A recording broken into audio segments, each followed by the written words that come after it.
So for tonight's video guys, anniversary po ngayon ni Mother at saka ni Father. Kaya eto, nagkasalo-salo po kami sa simpleng handaan namin tonight. And meron po kami dito ang pizza, biko at saka yung chicken feet. Tapos ano ba yan?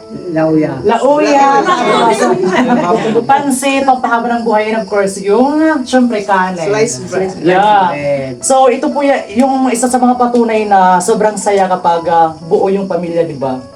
As long as na magkakasama po kami ngayon, wala na kaming mahihiling pa. Kaya sa lahat ng mga viewers natin off there, thank you so much po sa walang sawang support at pagmamahal po sa amin. So mag-hi naman kayo sa mga supporters natin. Hello!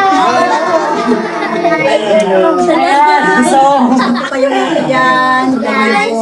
I know na gusto na kumain ng mga pamangkin ko, kaya let's eat na. Tara na, pangaon na kita. So before we start, mag-pray muna si Mother. Sige, pray yan. In the name of the Father, the Son, and the Holy Spirit. Amen.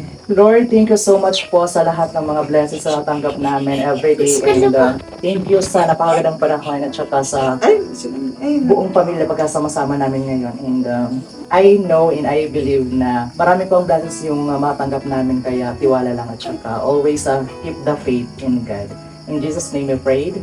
Amen! Sige na, tangaan na.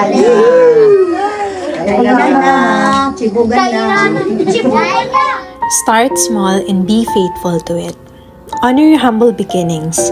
I believe that big dreams always begin with a small step. It is okay to start small because we know that the God who sees that big dreams in your heart is also the same God who blesses small step, one at a time. Your ordinary task is also a test of your character. Kaya don't take your small task for granted.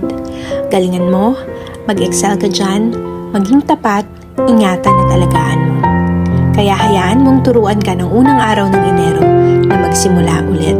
Magsimula ng maliit, maging tapat at magtiwala ng gusto sa Panginoon. Ang mapagkakatiwalaan sa maliit na bagay ay mapagkakatiwalaan sa malaki.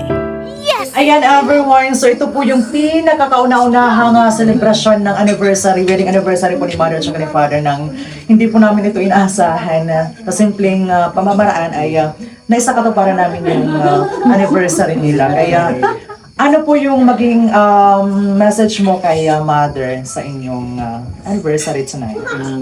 Ang sasabihin ko lang na nakaabot tayo ng ganitong yung ano natin edad, ano natin yung ano natin anniversary. Yes, na-achieve. And ikaw naman, Mother, para kay Father.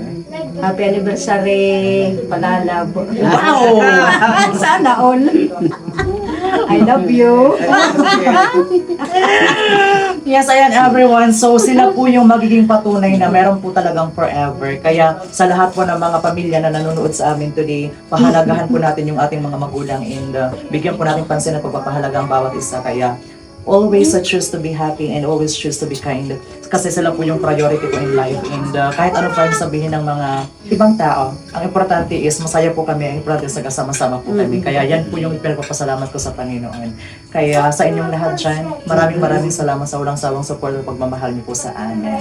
Hindi po namin malilimutan yung mga bagay na ito. Tsaka this is actually the unforgettable moments po namin. Kaya maraming salamat Lord sa lahat ng blessings and patuloy po kami mabibigay ng kasiyahan sa inyong lahat. So hanggang dito na lang po muna tayo everyone. Thank you so much for watching. See you in our next video. Bye-bye! Sige, Salamat Lord. Thank you, Lord. God bless. Kain tayo.